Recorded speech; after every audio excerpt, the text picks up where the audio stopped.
For more videos on people's struggles, please subscribe to our YouTube channel. The night of May 3rd will go down in history as one of terror in Colombia. In cities across the country, members of the National Police and Army carried out unprecedented levels of violent repression against the civilian population. Human rights organizations and social movements have declared that massacres were carried out, and due to the number of reports they received, numbers of dead and injured are still unclear. In Cali alone, reports estimate that at least 6 were killed. One of the victims was an 11-year-old boy. Videos circulated across social media of defenseless civilians being fired at by heavily armed anti-riot police on tanks, police patrolling streets with machine guns, and houses being set on fire by members of security forces. In one video from Florida Blanca, Santander, police drove by a lone student walking on the street and shot at him. Members of a human rights verification mission in Cali who were accompanying the United Nations were physically and verbally assaulted and shot at by the police. The horrific violence is a continuation of days of repression by Colombian state agencies against the people who have come out onto the streets in large numbers. So why are the people of Colombia protesting? For the past week, hundreds of thousands of Colombians have been on the streets across the country protesting as part of a national strike. The national strike, which began on April 28th, was organized by trade unions, social movements, and left political parties following the presentation of the Sustainable Solidarity Bill by Finance Minister Alberto Carrasquilla. Far from having to do with solidarity, it was a tax reform bill attempting to make Colombia's working class pay for the government's fiscal deficit. The Solidarity Bill would have increased the VAT on staple goods, fuel, and various public services, expanded the tax collection base, increased the tax on agricultural inputs, increased the tax on pensions, frozen the wages in the public sector until 2026, eliminated subsidies on various public services, imposed toll tax on roads connecting countrysides and cities, among other measures. After 5 days of massive protests in at least 600 municipalities of the 1,103 in the country, Iván Duque announced that his government was withdrawing the bill and would present a fresh tax reform bill drafted between different parties.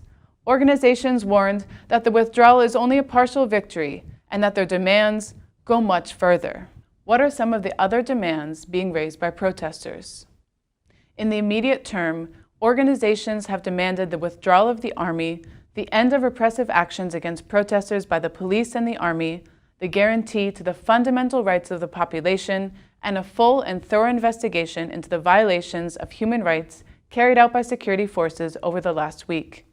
In addition to the more than 26 people killed in protests, human rights organizations have also reported more than 761 arbitrary detentions, more than 50 disappeared, 9 cases of sexual assault, 17 people with eye-related injuries, and altogether more than 1,000 cases of police violence.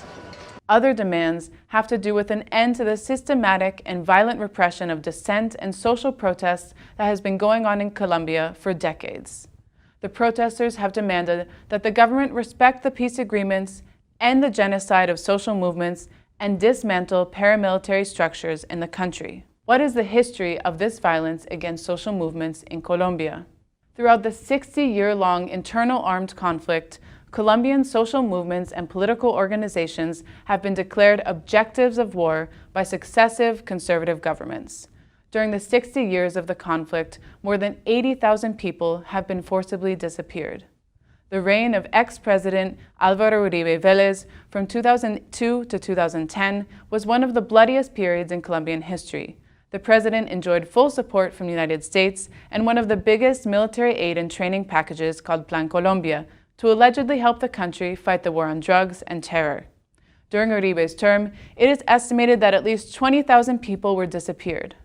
6,402 Colombian civilians were also killed and illegitimately presented as guerrilla fighters killed in combat from 2002 to 2008, known as the false positive scandal.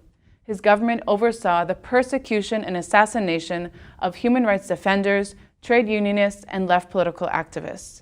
Colombia's current president, Iván Duque, hails from Uribe's Democratic Center Party and has continued the legacy of Uribismo. Since Duque took office in August 2018, his government has waged a war on the people of Colombia. It has pushed for harsh neoliberal economic policies, such as the current tax reform, cuts to the public health and education sectors, labor legislation reform, and others. It has also intensified the persecution and violence against social movements and political organizations.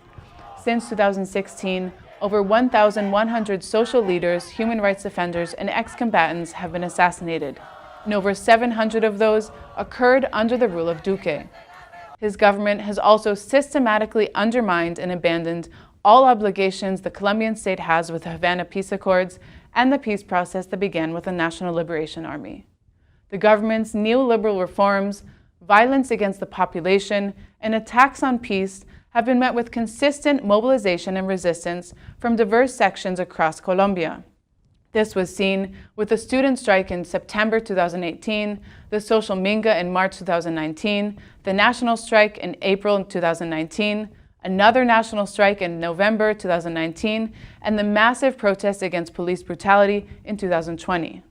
As is the case with this latest national strike, all of these protests were met with a militarized and disproportionate response by the state, causing dozens of injuries and several dead. What is likely to happen now?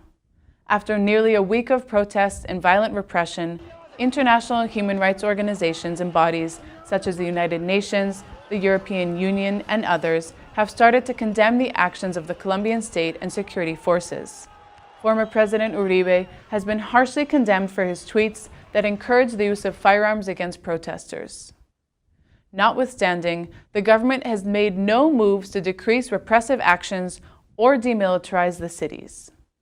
In spite of the unrestrained violence against them, the people of Colombia continue to take to the streets to make their voices heard, to demand an end to the policies of death and destruction, an end to the genocide of social leaders, human rights defenders, and ex-combatants, and justice for the victims, an end to the war against the people, and for those resources to be used for the guarantee of basic rights, such as education, housing, food, basic services, and employment.